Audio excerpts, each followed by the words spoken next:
You're listening to the Corbett Report.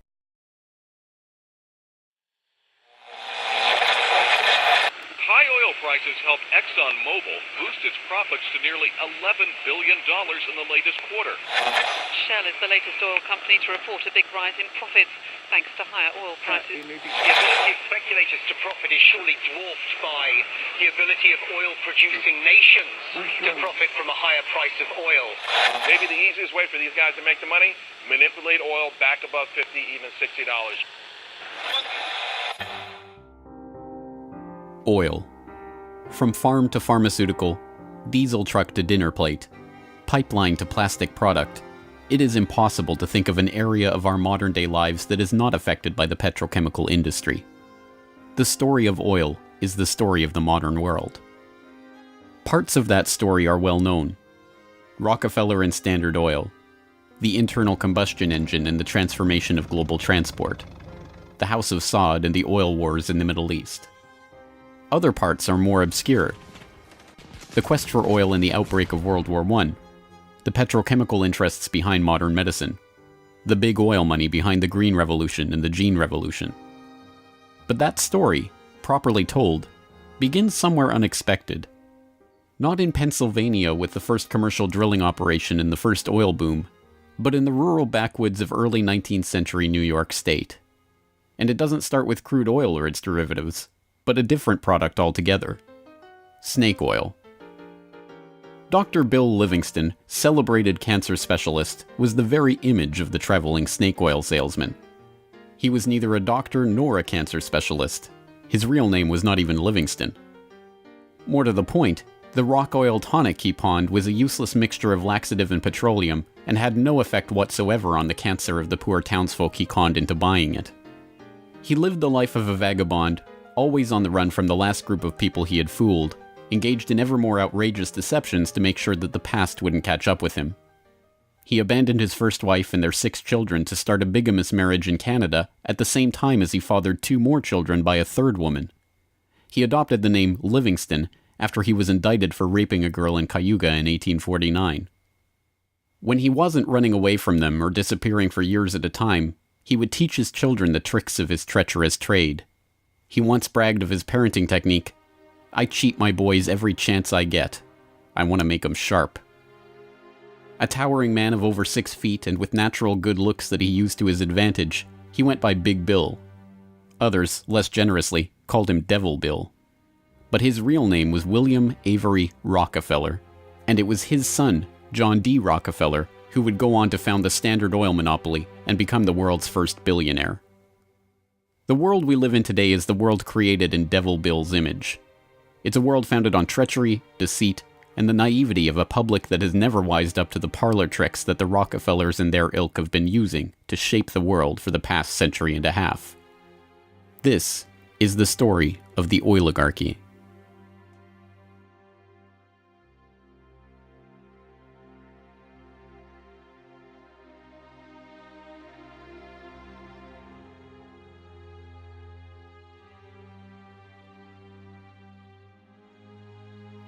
Titusville, 1857. A most unlikely man alights from a railway car into the midst of this sleepy western Pennsylvania town on the shores of Oil Creek. Colonel Edwin Drake. He's from the Pennsylvania Rock Oil Company, and he's here on a mission: to collect oil. Like Dr. Bill, Drake isn't really a colonel. The title is bestowed on him by George Bissell and James Townsend, a lawyer and a banker who started the Pennsylvania Rock Oil Company after they discovered they could distill the region's naturally occurring Seneca oil into lamp oil or kerosene. Drake is actually an unemployed railroad conductor who talked himself into a job after staying at the same hotel as Bissell the year before. Calling him a colonel, it is hoped, will help win the respect of the locals. The locals think he's crazy anyway. Seneca oil is indeed plentiful, bubbling out of seeps and collecting in the creek, but other than as a cure-all medicine or grease for the local sawmill's machinery, it's hardly seen as something valuable. In fact, it can be a downright nuisance, contaminating brine wells that supply Pittsburgh's booming salt industry. Still, Drake has a task to complete: finding a way to collect enough oil to make the distillation of Seneca oil into lamp oil profitable. He tries everything he can think of. The Native Americans had historically collected the oil by damming the creek near a seep and skimming the oil off the top. But Drake can only collect 6 to 10 gallons of oil a day this way, even when he opens up extra seeps. He tries digging a shaft, but the groundwater floods in too quickly. By the summer of 1859, he's desperate. Drake is running out of ideas, Bissell and Townsend are running out of patience, and, most importantly, the company is running out of funds. He turns to Uncle Billy Smith, a Pittsburgh blacksmith who had experience drilling brine wells with steam-powered equipment. They get to work drilling down through the shale bedrock to reach the oil. It's maddeningly slow work, with the crude equipment struggling to get through 3 feet of bedrock a day. By August 27th, they've drilled down 69.5 feet.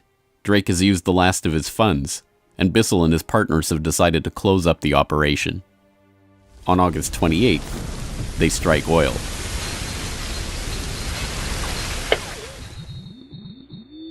Then on Sunday, August 28, 1859, oil bubbled up the drive pipe. Uncle Billy and his son Sam bailed out several buckets of oil.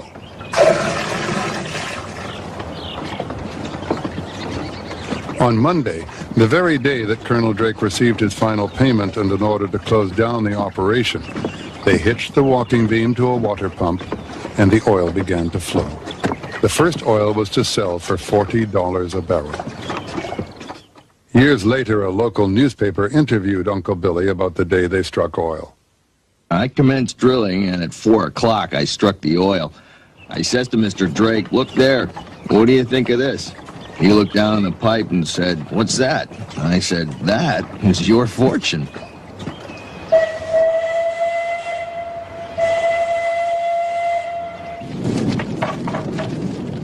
Drake's well proved that by drilling for it, oil could be found in abundance and produced cheaply. Overnight, a whole new industry was born.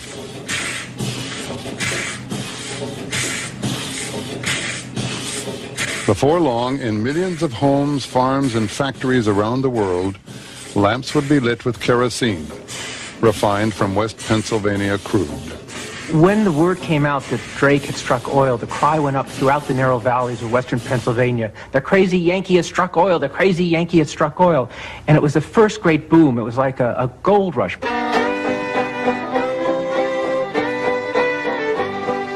Down in Pennsylvania, there is plenty oil, they say. Petroleum, petroleum, we must all have some.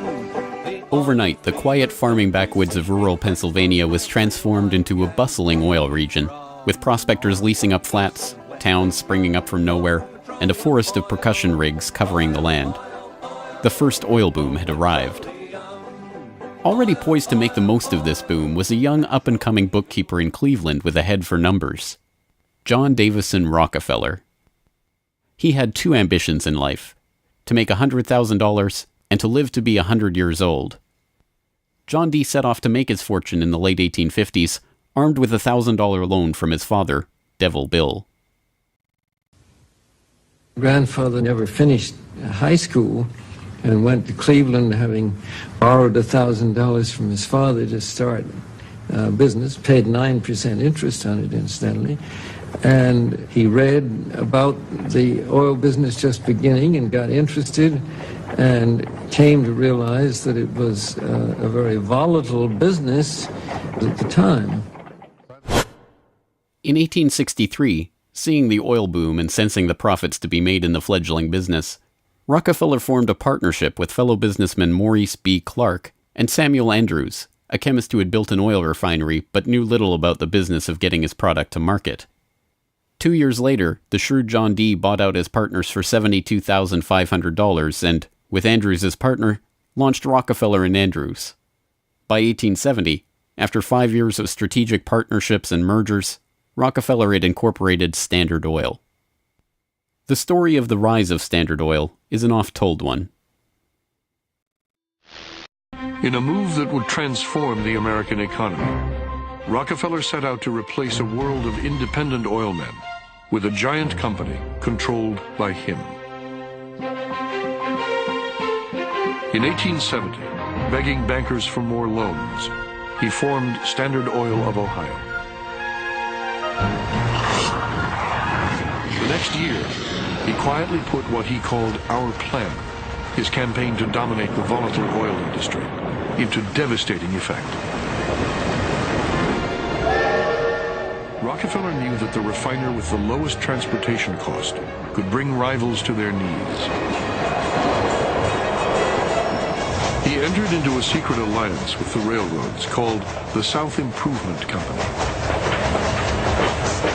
In exchange for large, regular shipments, Rockefeller and his allies secured transport rates far lower than those of their bewildered competitors.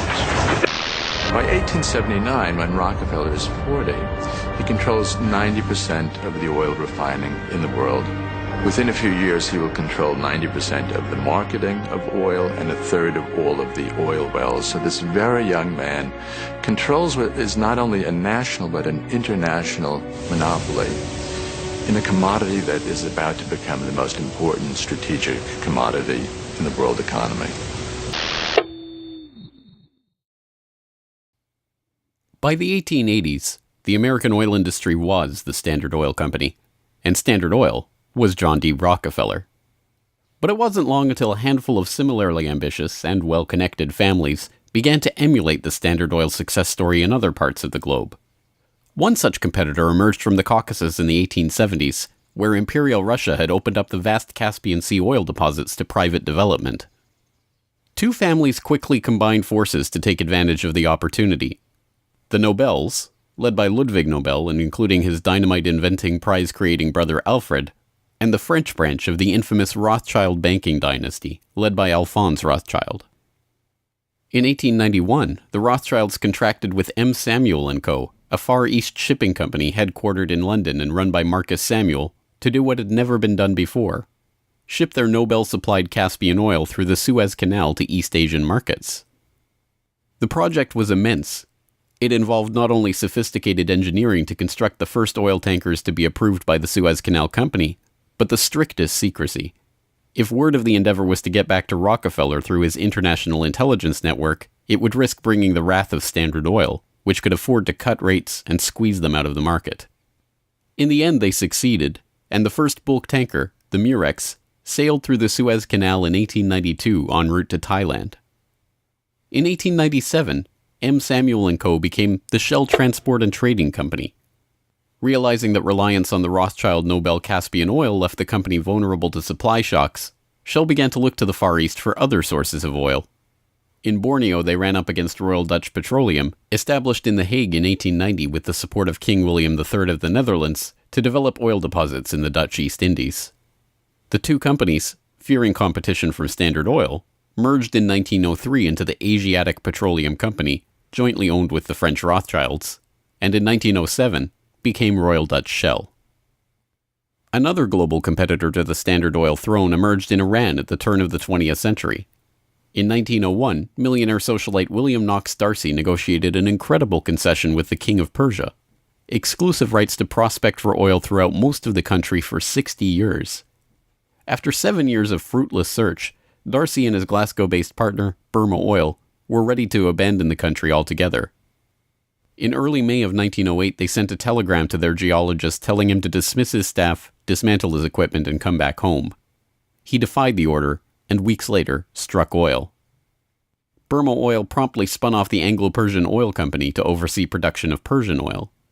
The British government took 51% majority control of the company's shares in 1914 at the behest of Winston Churchill, then First Lord of the Admiralty, and survives today as BP. The Rothschilds and Nobels, the Dutch royal family, the Rockefellers. These early titans of the oil industry and their corporate shells pioneered a new model for amassing and expanding fortunes hitherto unheard of.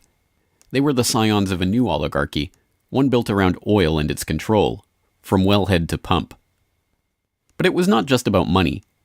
The monopolization of this, the key energy resource of the 20th century, helped secure the oligarchs not just wealth, but power over the lives of billions.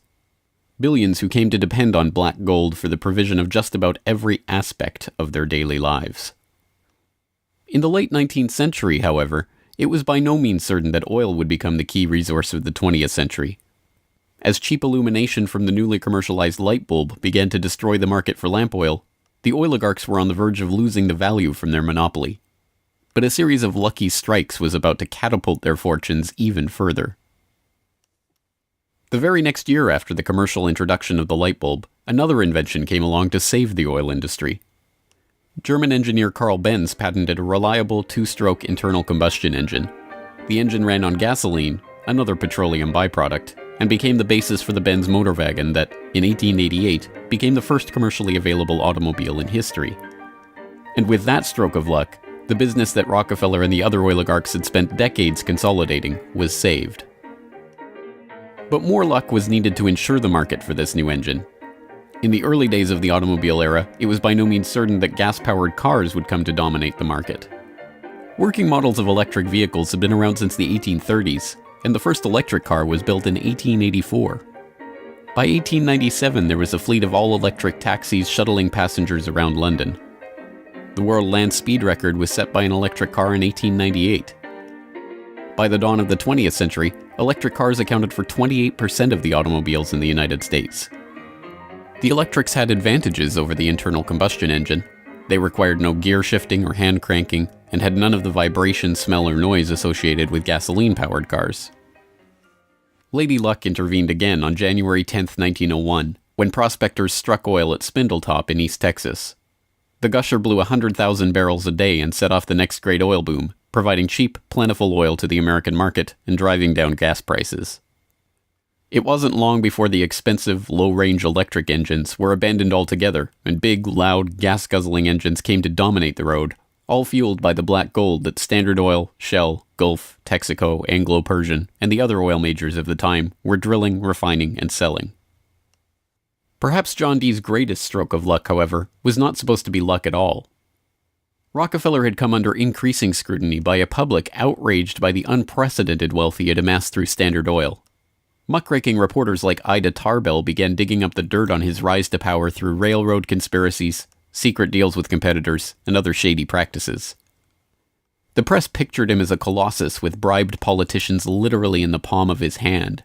Standard Oil was a menacing octopus with its tentacles strangling the lifeblood of the nation.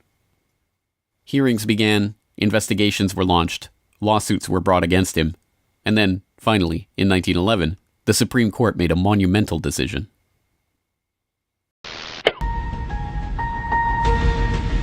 On May 15, 1911, the Supreme Court of the United States declared that Standard Oil was a monopoly in restraint of trade and should be dissolved. Rockefeller heard of the decision while golfing at Kykuit with a priest from the local Catholic Church, Father J.P. Lennon. And Rockefeller reacted with amazing aplomb. He turned to the Catholic priest and said, "Father Lennon, have you some money?" And the priest was very startled by the question and said, "No." And then he said, "Why?" And Rockefeller replied, "Buy Standard Oil." As Rockefeller foresaw, the individual Standard Oil companies were worth more than the single corporation.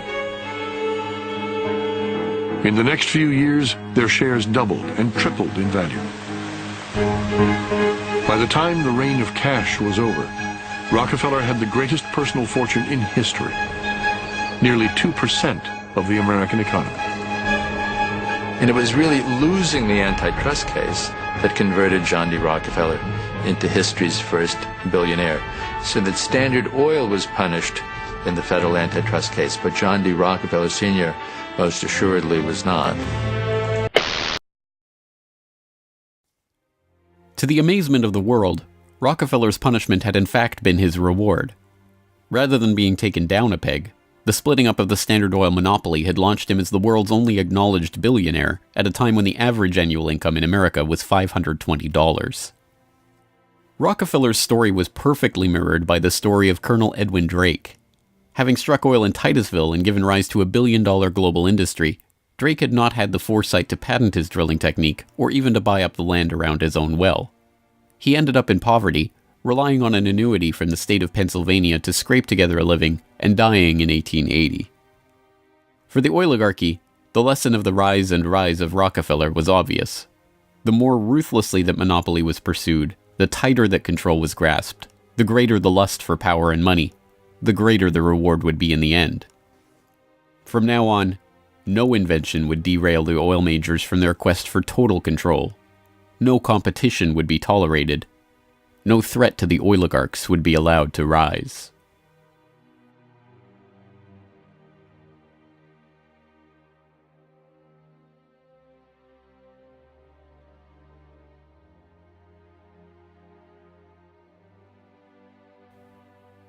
When asked how he could justify the treachery and deceit with which he had pursued the creation of the Standard Oil monopoly, John D. Rockefeller is reputed to have said, "Competition is a sin." This is the mentality of the monopolist, and it is this justification, framed as religious conviction, that drove the oligarchs to so ruthlessly eliminate anyone who would dare rise up as a pretender to their throne. Ironically, it was the competition between the oligarchs in the early 20th century that helped give rise to an early external threat to their empire: alcohol fuel. As historian Lyle Cummins has noted of the period, the oil trust battles between Rockefeller, the Rothschilds, the Nobels, and Marcus Samuel's Shell kept prices in a state of flux, and engines often had to be adaptable to the fuel that was available. In many areas where oil wasn't available, the alternative was alcohol. Ethyl alcohol had been used as fuel for lamps and engines since the early 19th century. Although it was generally more expensive, alcohol fuel offered a stability of supply that was alluring, especially in areas like London or Paris that did not have predictable access to oil supplies. Alcohol has a lower heat value, or BTU, than gasoline, but a series of tests by the U.S. Geological Survey and the U.S. Navy in 1907 and 1908 proved that the higher compression ratio of alcohol engines could perfectly offset the lower heat value, thus making alcohol and gasoline engines fuel economy equivalent. One early supporter of alcohol fuel was Henry Ford, who designed his Model T to run on either alcohol or gasoline. Sensing an opportunity for new markets to boost the independent American farms that he felt were vital to the nation, Henry Ford told the New York Times, "The fuel of the future is going to come from fruit like that sumac out by the road, or from apples, weeds, sawdust, almost anything. There is fuel in every bit of vegetable matter that can be fermented." Farmers, looking to capitalize on this, lobbied for the repeal of a $2.08 per gallon alcohol tax that had been imposed to help pay for the Civil War. They were aided by those who saw fuel alcohol as a way to break the oligarchs' monopoly. In support of a bill to repeal the alcohol tax, President Teddy Roosevelt told the U.S. Congress in 1906, "The Standard Oil Company has, largely by unfair or unlawful methods, crushed out home competition. It is highly desirable that an element of competition should be introduced by the passage of some such law as that which has already passed the House, putting alcohol used in the arts and manufactures upon the free list." The alcohol tax was repealed in 1906, and for a time corn ethanol at 14 cents a gallon was cheaper than gasoline at 22 cents a gallon.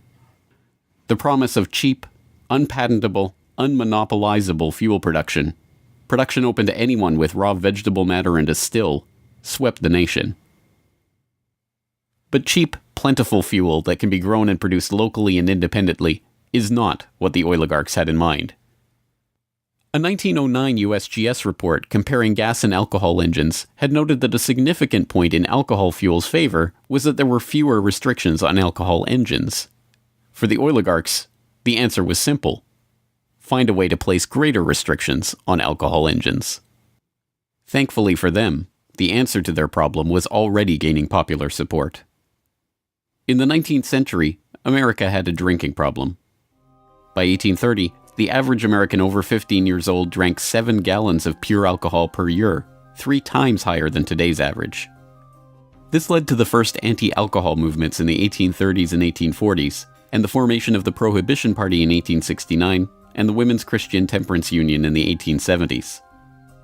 The movement enjoyed widespread and growing support, but had few political successes.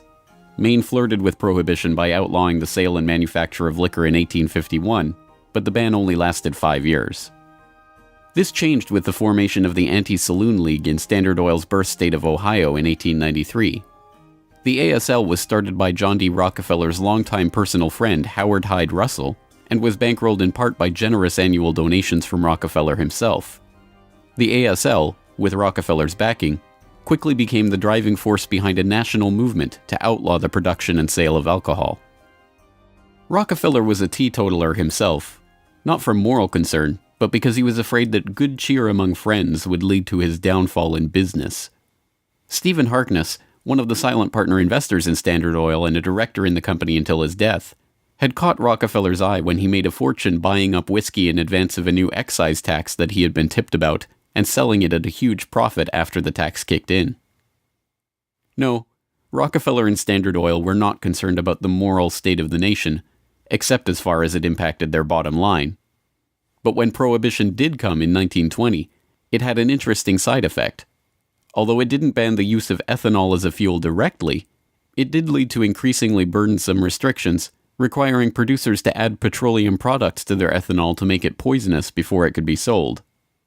Alcohol fuel, now completely unable to compete with gasoline, was abandoned altogether by the automobile industry.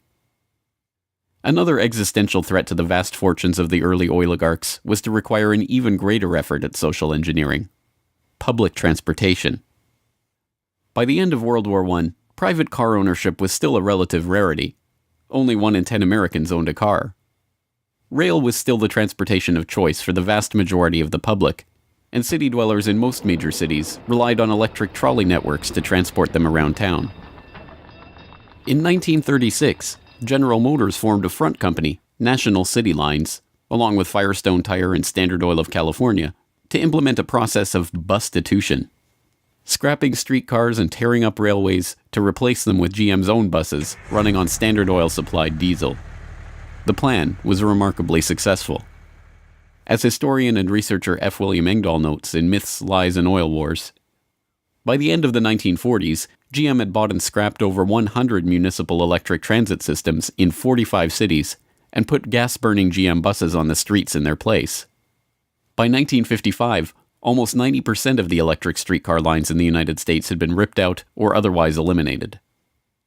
The cartel had been careful to hide their involvement in National City Lines, but it was revealed to the public in 1946 by an enterprising retired naval lieutenant commander, Edwin J. Quimby. He wrote a manifesto exposing what he called a careful, deliberately planned campaign to swindle you out of your most important and valuable public utilities, your electric railway system. He uncovered the oligarchs' stock ownership of National City Lines and its subsidiaries, and detailed how they had step-by-step bought up and destroyed the public transportation lines in Baltimore, Los Angeles, St. Louis, and other major urban centers. Quimby's warning caught the attention of federal prosecutors, and in 1947, National City Lines was indicted for conspiring to form a transportation monopoly and conspiring to monopolize sales of buses and supplies. In 1949, GM, Firestone, Standard Oil of California, and their officers and corporate associates were convicted on the second count of conspiracy. The punishment for buying up and dismantling America's public transportation infrastructure? A $5,000 fine. H.C. Grossman, who had been the director of Pacific City Lines when it oversaw the scrapping of Los Angeles' $100 million Pacific Electric system, was fined exactly $1. Unsurprisingly, GM and its associates did not remain in the doghouse for long. In 1953, President Eisenhower appointed Charles Wilson, then the president of General Motors, as Secretary of Defense. Wilson, with Francis DuPont of the Rockefeller-connected DuPont family as chief administrator of federal highways, oversaw one of the largest public works projects in American history, the creation of the interstate highway system. With a war-era excise tax on train tickets still in place, and federally funded highways and airports providing cheaper alternatives, rail travel declined a startling 84% between 1945 and 1964. This social engineering paid off well for Standard Oil and its growing list of petrochemical associates. In the 2.5 decades after the outbreak of World War II, vehicle production in Detroit almost tripled, from 4.5 million cars a year in 1940 to over 11 million in 1965. As a result, sales of refined gasoline over the same period rose 300%. But Rockefeller was not the only oligarch working to crush all opposition to his monopoly.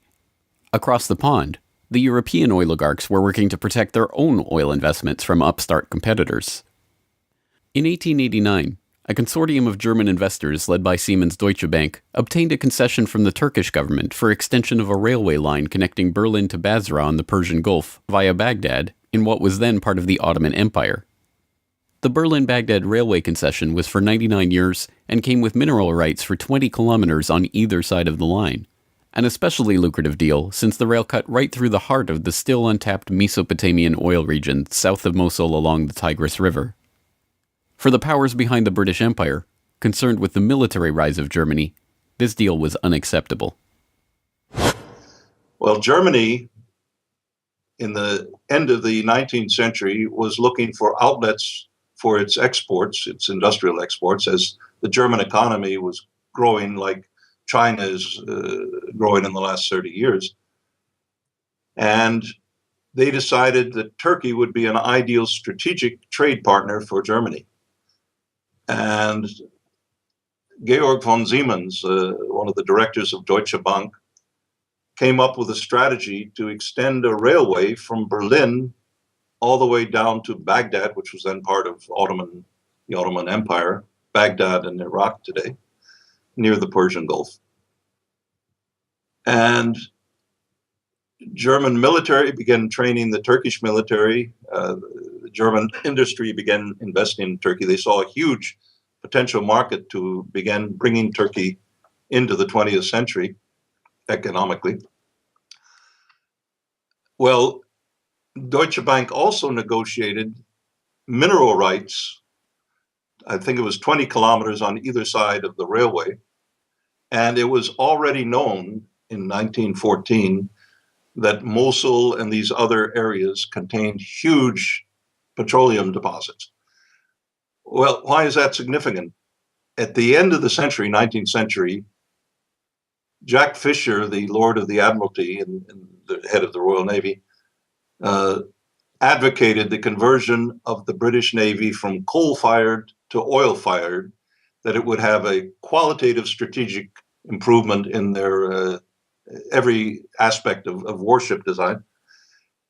And since Britain didn't know that they had any oil back then, they went to Persia and swindled the Shah at that time out of oil rights in Persia. They went to Kuwait and backed a coup d'etat of the Al-Sabah family to be a British pawn. And they literally wrote a contract with him that nothing that Kuwait does with the outside world will be done without approval of the British governor. And Kuwait was known to have oil and lying right on the Persian Gulf. Well, the British looked at this railway plan of the Germans going right down to Baghdad and said, my God, you can put soldiers on rail cars and bring them down and threaten the oil lifeline of the British Navy. This is a strategic move by the Germans. It also would make Germany independent of the British control of the seas. The British oligarchs, including the British Crown with its hidden controlling stake in Anglo-Persian oil and the Rothschilds merchant Marcus Samuel at Royal Dutch Shell, sought to counter this German threat to their commercial and strategic interests. They used Armenian-born, naturalized British citizen Calouste Gulbenkian, the architect of the Royal Dutch Shell merger, in order, as he later recalled, to see British influence get the upper hand in Turkey against the Germans. If that was his task, it was a remarkable success. In 1909, the British set up the Turkish National Bank, which was Turkish in name only. Founded by London banker Sir Edward Castle and with directors like Hugo Baring of the Barings banking family, Castle himself, and Gulbenkian, the bank set up the Turkish Petroleum Company in 1912. Formed explicitly to exploit the petroleum-rich oil fields of Iraq, then part of the Ottoman Empire, Gulbenkian brokered a deal that forced Deutsche Bank, with its 40-kilometer concessions along the oil-rich Baghdad railway line, into a junior partnership in the company. The stock was split so the British government's Anglo-Persian Oil Company owned half the shares, with Royal Dutch Shell and Deutsche Bank splitting the other half. Their plan to take over Germany's Turkish oil interests had been successful, but in an amazing irony, it didn't even matter. Gulbenkian finished negotiations for the Iraqi oil concession on June 28, 1914, the same day Archduke Ferdinand was shot in Sarajevo. an alliance the British had been brokering for years to constrain the rising German threat, an alliance involving France and Russia, kicked into motion, and the world was engulfed in war. By the end of World War I, the British and their allies had taken over Iraq and its oil deposits anyway. Germany had been completely cut out, and Gulbenkian, their scheming servant, received 5% of all oil field proceeds in the newly minted country. As the century wore on, the oil industry grew beyond the control of the handful of families that had dominated it since its inception. Oil deposits were located around the globe, and the resources of entire nation-states were marshaled to control them. Now, threats to the oligarchs and their interests required multilateral, multinational responses, and the consequences of those deals were felt worldwide. The story of the oil shock of 1973, as it has been delivered to us by the history books, is well known. By the late 1960s, the nation relied on imported oil to keep the economy strong. Then, in the early 1970s, oil-dependent America's nightmares came true. 13 oil-producing countries in the Middle East and South America formed OPEC, the Organization of Petroleum Exporting Countries.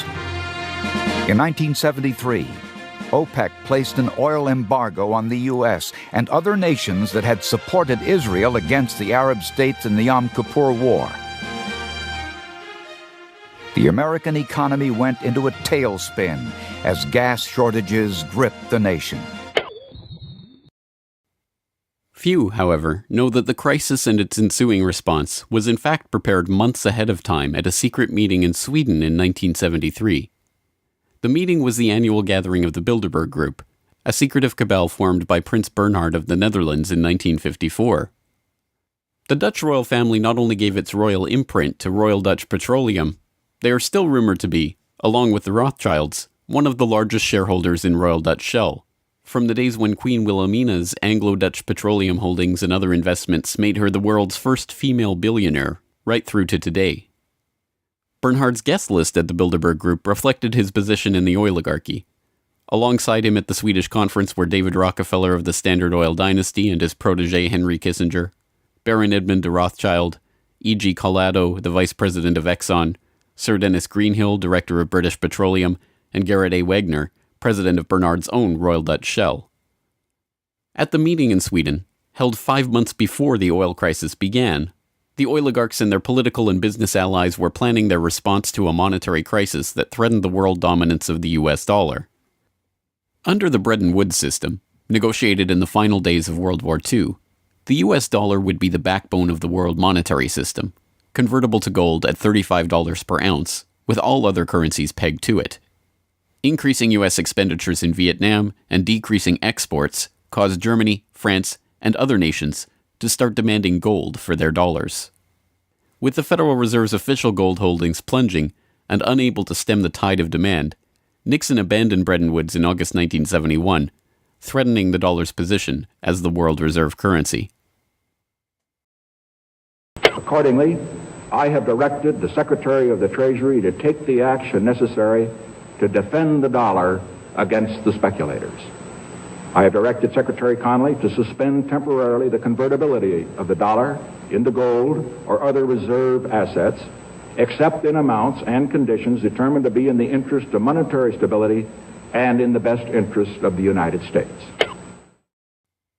As leaked documents from the 1973 Bilderberg meeting show, the oligarchs decided to use their control over the flow of oil to save the American hegemon. Acknowledging that OPEC could completely disorganize and undermine the world monetary system, the Bilderberg attendees prepared for an energy crisis or an increase in energy costs, which, they predicted, could mean an oil price between $10 and $12, a staggering 400% increase from the current price of $3.01 per barrel. 5 months later, Bilderberg attendee and Rockefeller protege Henry Kissinger, acting as Nixon's Secretary of State, engineered the Yom Kippur War and provoked OPEC's response, an oil embargo of the US and other nations that had supported Israel. On October 16, 1973, OPEC raised oil prices by 70%. At their December meeting, the Shah of Iran demanded and received a further raise to $11.65 a barrel, or 400% of oil's pre-crisis price. When asked by Saudi King Faisal's personal emissary why he had demanded such a bold price increase, he replied, "Tell your king, if he wants the answer to this question, he should go to Washington and ask Henry Kissinger." In the second move of the operation, Kissinger helped negotiate a deal with Saudi Arabia. In exchange for U.S. arms and military protection, the Saudis would price all their future oil sales in dollars and recycle those dollars through treasury purchases via Wall Street banks. The deal was a bonanza for the oligarchs. Not only did they get to pass the price increases on to the consumers, but they benefited from the huge flows of money into their own banks. The Shah of Iran parked the National Iranian Oil Company's revenues in Rockefeller's own Chase Bank, revenues that reached $14 billion per year in the wake of the oil crisis. With the creation of this new system, the petrodollar, the oligarchs had reached unprecedented levels of control over the economy. Not only that, they had backed the world monetary system with their commodity, oil, and brought potential competition from upstart producer nations under their control all in one step. But for the insatiable appetites of these monopolist titans, mere control over the world's monetary system was not enough.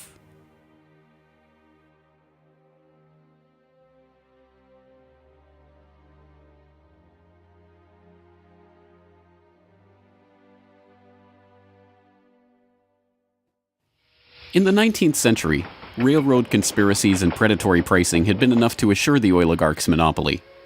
But by the time that the British Crown, the Dutch royal family, the Rothschilds, and the other European oligarchs began opening up the Middle East and the Far East to oil exploration in the early 20th century, the goal was no longer to maximize profits or control the oil industry. It was not even to control international diplomacy. It was to control and shape the world itself, its resources, its environment, and its people. In order to achieve this goal, the oligarchy would need a facelift. In the current age, with the Rockefeller name now more likely to be associated with Rockefeller Plaza or Rockefeller University than Standard Oil, it is difficult to understand just how hated John D. was in his own day.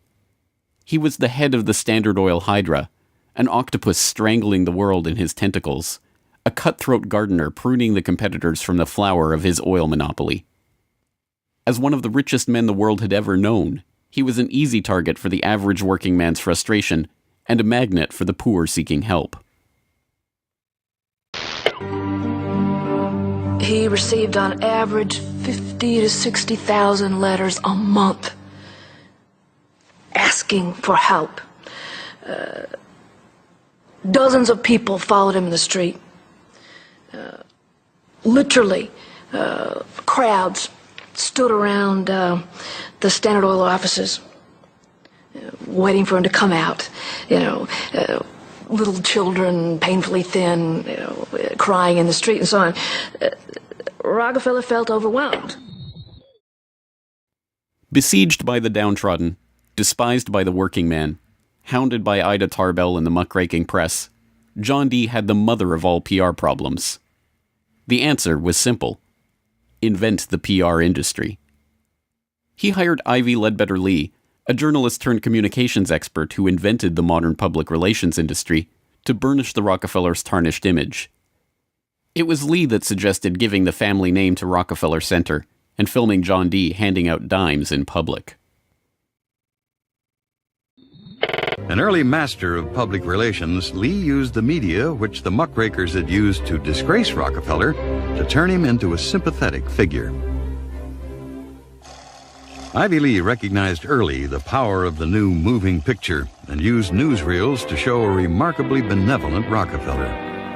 I am very grateful to you and to a host of people who are so kind and good to me all the time. Why? Because you're so good to everybody. Yes, you are. As Ivy Lee began to kind of control his public image, he became oddly a kind of American character.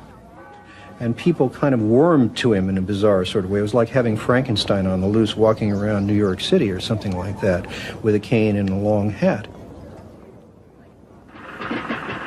Although this plane never takes off, this photo opportunity was presented as Senior's first flight. Perhaps Ivy Lee's most brilliant public relations move was the casting of Rockefeller as the man who gave out dimes. Don't you give her a dime, Mr. Rockefeller? Oh, please. Go ahead. Give her a dime. Thank you, sir. Thank you very much. I consider myself... Thank you for the ride. I consider myself more than amply paid. Bless you, bless you, Yes. bless you. These PR stunts seem obvious and ham-handed by today's standards, but they were effective enough. To this day, people leave dimes on the stone marker at the base of the 70-foot Egyptian obelisk that towers over John Dee's final resting place in Cleveland's Lakeview Cemetery. But it was not stage-managed photo opportunities like these that transformed Rockefeller into a public hero. In order to win the public over, he was going to have to give them what they wanted. And what they wanted wasn't difficult to understand. Money. But just as his father, Devil Bill, had taught him to do in all his business dealings, Rockefeller made sure to get the better end of the bargain. He would donate his great wealth to the creation of public institutions, but those institutions would be used to bend society to his will. As every would-be ruler throughout history has realized, society has to be transformed from the ground up. Americans in the 19th century still prized education and intellectual pursuits, with the 1840 census finding unsurprisingly that the United States, a nation that had been mobilized by tracts like Thomas Paine's remarkably popular Common Sense, was a nation of readers with a remarkable 93% to 100% literacy rate. Before the first compulsory schooling laws in Massachusetts in 1852, education was private and decentralized, and as a result classical education, including study of Greek and Latin and a solid grounding in history and science, was widespread. But a nation of individuals who could think for themselves was anathema to the monopolists. The oligarchs needed a mass of obedient workers, an entire class of people whose intellect was developed just enough to prepare them for lives of drudgery in a factory. Into the midst stepped John D. Rockefeller with his first great act of public charity, the establishment of the University of Chicago. He was aided in this task by Frederick Taylor Gates, a Baptist minister that Rockefeller befriended in 1889 and who would go on to be John Dee's most trusted philanthropic advisor. Gates would go on to write a short tract, The Country School of Tomorrow, that laid out the Rockefeller plan for education. In our dream, we have limitless resources, and the people yield themselves with perfect docility to our molding hand. The present educational conventions fade from our minds, and, unhampered by tradition, we work our own goodwill upon a grateful and responsive folk. We shall not try to make these people or any of their children into philosophers, or men of learning or science. We are not to raise up from among them authors, orators, poets, or men of letters. We shall not search for embryo great artists, painters, musicians, nor will we cherish even the humbler ambition to raise up from among them lawyers, doctors, preachers, politicians, statesmen, of whom we now have ample supply. Although Rockefeller's resources weren't exactly limitless, they might as well have been. In 1902, he established the General Education Board to help implement Gates's vision for the Country School of Tomorrow with a staggering $180 million endowment. The Rockefeller influence on education was felt almost immediately, and it was amplified by help from fellow monopolists of the era who were approaching the topic of philanthropy from the same angle. Although best known as a steel magnate, Andrew Carnegie's fortune started on the railroads transporting Rockefeller's Standard Oil around the country, and was greatly magnified by a lucrative investment in property near Oil Creek that provided steady, profitable oil sales. In 1905, he established the Carnegie Foundation for the Advancement of Teaching, a tax-free foundation through which Carnegie and his appointees could direct the development of the education system in the United States, and, eventually, worldwide. In 1910, Rockefeller followed suit by establishing the Rockefeller Foundation, which became the tax-free umbrella organization for his philanthropic ambitions. As the Reese Committee, a congressional investigation into the activities of these tax-free foundations in the 1950s, discovered, it wasn't long before Carnegie's endowment approached Rockefeller's foundation with a proposal to cooperate on their shared desire to transform the American education system in their own image. Norman Dodd, the director of research for the congressional committee who was granted access to the Carnegie Endowment's board minutes, explains. So they approach the Rockefeller Foundation with the suggestion that that portion of education which could be considered domestic be handled by the Rockefeller Foundation, and that portion which is international should be handled by the endowment. And they then decide that the key to the success of these two operations lay in an alteration of the teaching of American history. So they approach 4 of the then most prominent teachers of American history in the country, people like Charles and Mary Bird, and their suggestion to them is, will they alter the manner in which they present this subject, and they get turned down flat. So they then decide that it is necessary for them to do, as they say, build our own stable of historians.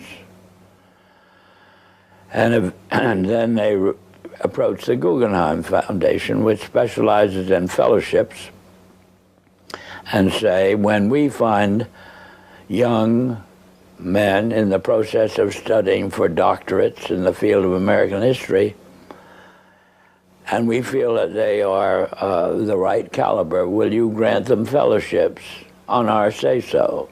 And the answer is yes. So under that condition, eventually they assemble 20. And they take this 20 potential teachers of American history to London, and there they're briefed into what is expected of them when, as and if they secure appointments in keeping with the doctorates they will have earned. And that group of 20 historians ultimately becomes the nucleus of the American Historical Association.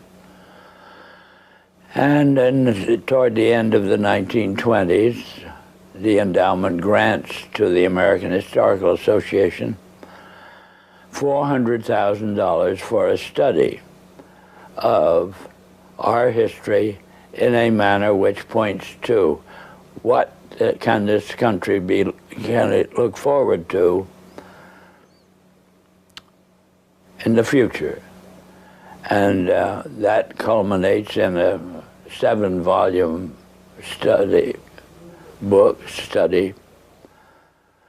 the last volume of which is, of course, in essence a summary of the contents of the other 6. And the essence of the last volume is the future of this country belongs to collectivism administered with characteristic American efficiency.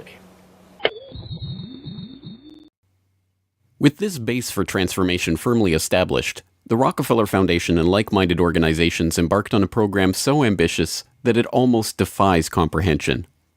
They transformed the practice of medicine. As usual, the oligarchs that funded this change were also there to profit from it, and once again, John D. took his cue from Devil Bill's example. William Rockefeller had called his brand of snake oil Nujol for new oil, and Standard Oil spun off Nujol as a laxative under their Stanco subsidiary. Manufactured on the same premises as Flit, an insecticide also derived from Standard Oil's byproducts, Nujol sold at the druggist for 28 cents per 6-ounce bottle. It cost Standard Oil less than 1/5 of a cent to manufacture. Pharmaceuticals provided a lucrative new opportunity for the oligarchs, but in a turn-of-the-century America that was still largely based on naturopathic herbal remedies, it was a tough sell. The oligarchy went to work changing that. In 1901, John D. established the Rockefeller Institute for Medical Research. The institute recruited Simon Flexner, a pathology professor at the University of Pennsylvania, to serve as its director. His brother, Abraham, was an educator who was contracted by the Carnegie Foundation to write a report on the state of the American medical education system. His study, the Flexner Report, along with the hundreds of millions of dollars that the Rockefeller and Carnegie Foundations were to shower on medical research in the coming years, resulted in a sweeping overhaul of the American medical system. Naturopathic and homeopathic medicine medical care focused on unpatentable, unmarketable natural remedies and cures, was now dismissed as quackery. Only drug-based allopathic medicine requiring expensive medical procedures and lengthy hospital stays was to be taken seriously. The fortunes of Carnegie, Morgan, and Rockefeller financed surgery, radiation, and synthetic drugs. They were to become the economic foundations of the new medical economy. The takeover of the medical industry was accomplished by the takeover of the medical schools. Well, the people that we're talking about, Rockefeller and Carnegie in particular, came to the picture and said, we will put up money. They offered tremendous amounts of money to the schools that would agree to cooperate with them. The donors said to the schools, we're giving you all this money. Now, would it be too much to ask if we could put some of our people on your board of directors to see that our money is being spent wisely? Almost overnight, all of the major universities received large grants from these sources and also accepted 1, 2, or 3 of these people that I mentioned on their board of directors, and the schools literally were taken over by the financial interests that put up the money. Now, what happened as a result of that is that the schools did receive an infusion of money. They were able to build new buildings. They were able to add expensive equipment to their laboratories. They were able to hire top-notch teachers. But at the same time as doing that, they skewed the whole thing in the direction of pharmaceutical drugs. That was the efficiency in philanthropy. The doctors from that point forward in history would be taught pharmaceutical drugs.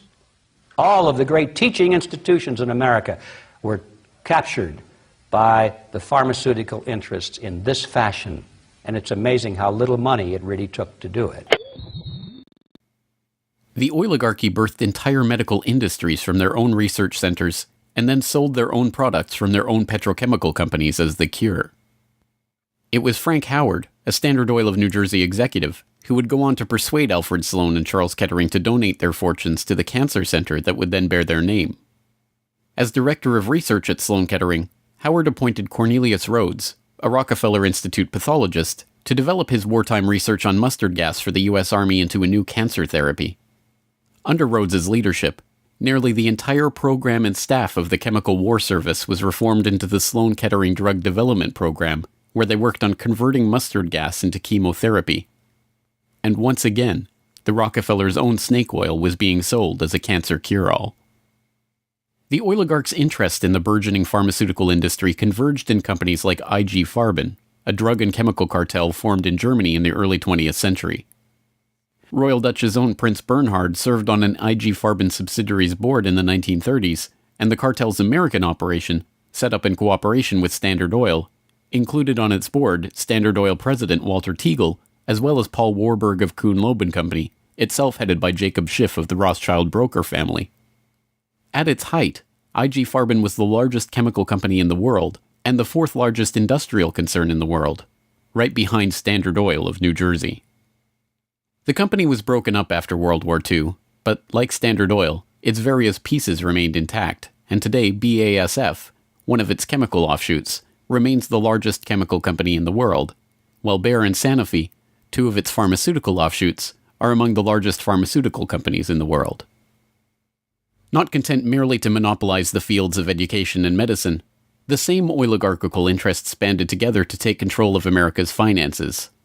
In 1910, John D. Rockefeller Jr.'s own father-in-law, Senator Nelson Aldrich, Frank Vanderlip of the National City Bank, and Paul Warburg, as well as various agents of J.P. Morgan, met in complete secrecy on Jekyll Island to hammer out the details of what would go on to become the Federal Reserve, America's central bank.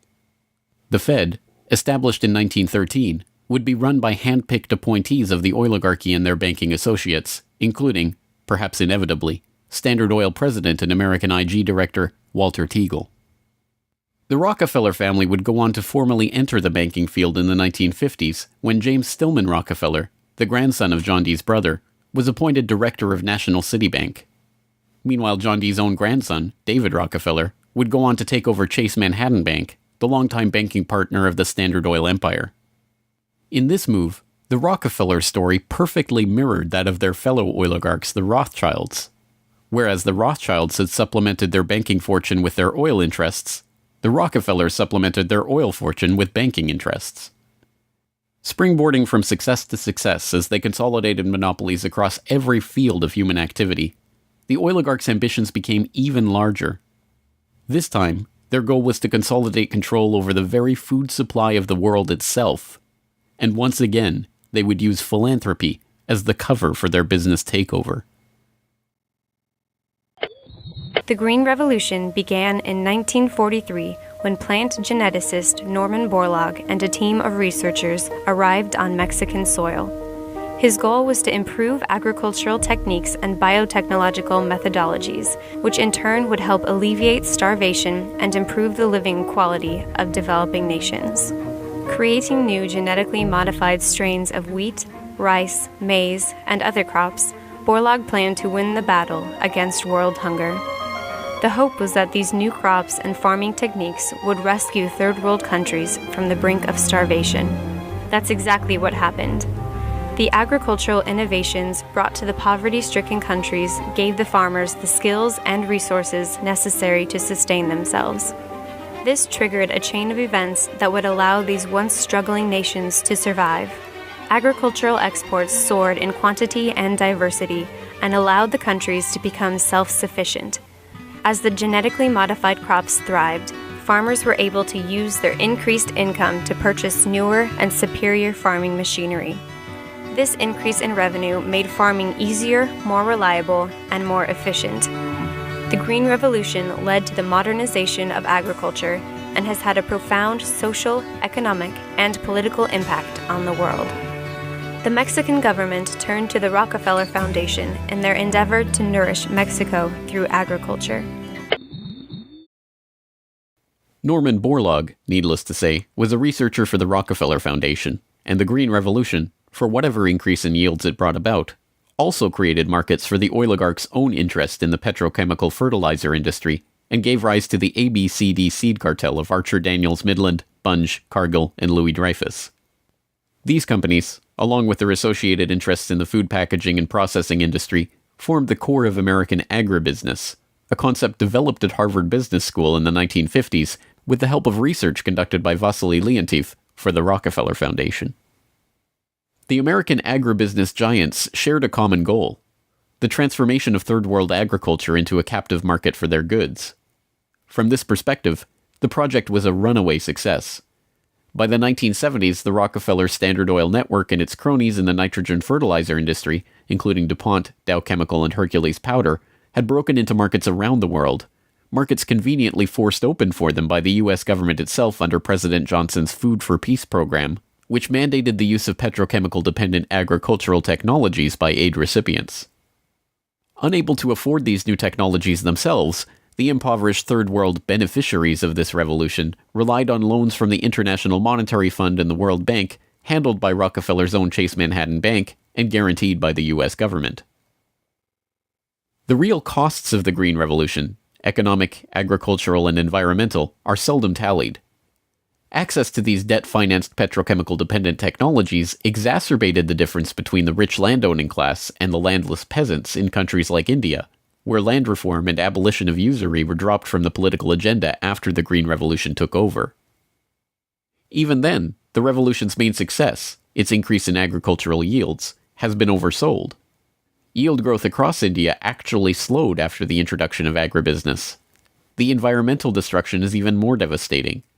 An overview in the December 2000 edition of Current Science notes, the Green Revolution has not only increased productivity, but it has also produced several negative ecological consequences, such as depletion of lands, decline in soil fertility, soil salinization, soil erosion, deterioration of environment, health hazards, poor sustainability of agricultural lands, and degradation of biodiversity.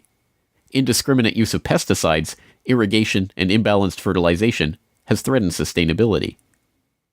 The Rockefeller Foundation even acknowledges the critiques of the Green Revolution it funded into existence, insisting that current initiatives take into account lessons learned. Even so, The foundation continues to fund research and write reports on how to improve prospects for agribusiness investment in its target markets. As egregious as the Green Revolution was and continues to be, however, in many ways it was just the prelude to an even more ambitious project, the Gene Revolution.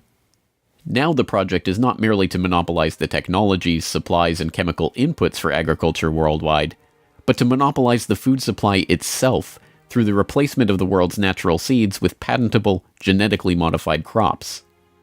The players involved in this Gene Revolution are almost identical to the players in the Green Revolution, with IG Farben offshoots, Bayer Crop Science and BASF Plant Science mingling with traditional oligarch associate companies like Dow AgroScience, DuPont Biotechnology, and, of course, Monsanto, all funded by the Rockefeller Foundation and fellow philanthropists at the Ford Foundation, the Bill and Melinda Gates Foundation, and like-minded organizations.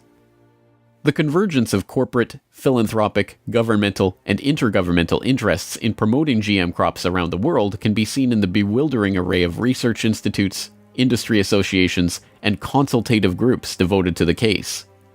The Rockefeller-funded International Rice Research Institute, the Rockefeller-Monsanto USAID Brainchild International Service for the Acquisition of Agribiotech Applications, the Rockefeller-Ford World Bank-created Consultative Group of International Agricultural Research, and dozens of other bland, benign-sounding organizations research and promote GM crops in target markets around the globe, with the profits ending up in the oligarchs' coffers. A representative example of this story is the agribusiness neocolonization of Argentina, where Monsanto ran an elaborate bait-and-switch to get the country hooked on its genetically modified Roundup-ready soybeans before demanding royalties on the crops that were by then already growing. DuPont then took over, magnanimously beginning a Protein for Life program to foist their own GM soybeans on the country's poor. The same scene has played itself out in country after country, where cartel-developed GM crops are foisted on emerging economies through food aid, usually during times of famine when those countries are especially vulnerable. Only a handful of countries like Zambia or Angola have outright rejected this GMO takeover of their food supply, generously subsidized by the US government to the benefit of the agribusiness cartel.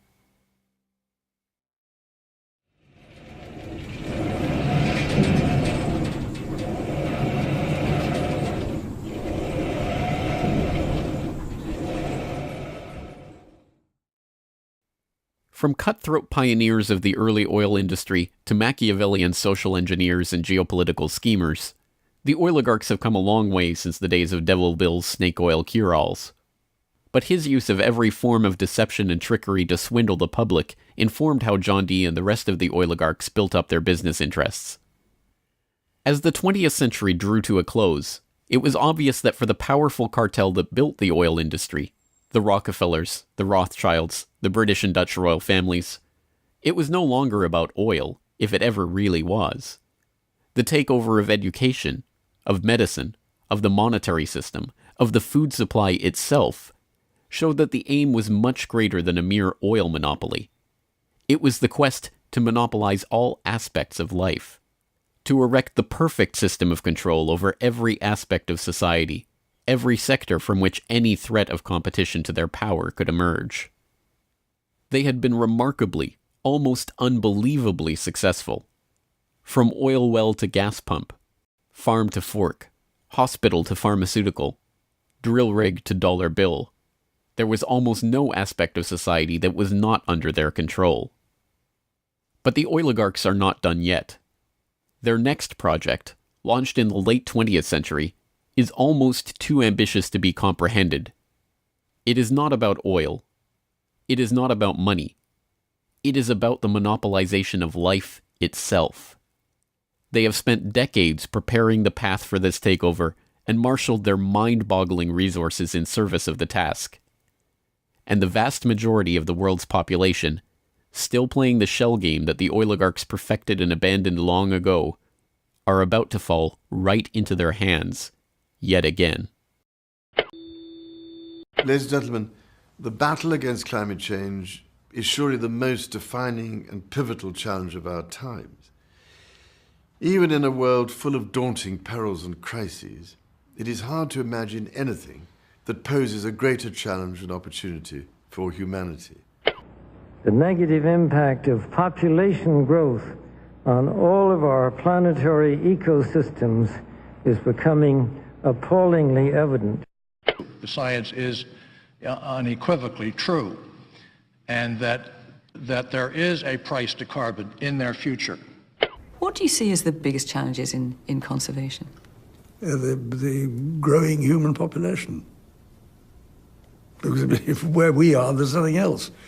We have to start spending money, fast on the solutions that we have in hand to try and help these countries which are already seeing the effects of climate change today and seeing the effects of our consumption, basically. David Rothschild, thank you so much for joining us here on Bloomberg. Down in Pennsylvania, there is plenty oil, they say. Petroleum, petroleum, we must all have some. The oily fever, don't you see, infects most every live Yankee. From north, from east and west they come for petroleum oil. Oil, oil, oil, oh petroleum. Oil, oil, oil, petroleum.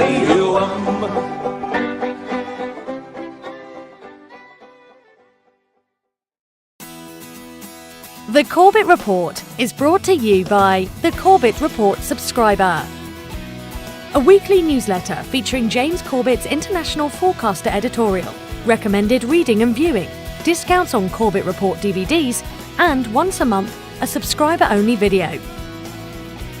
Sign up today to start receiving your copy at corbettreport.com/support.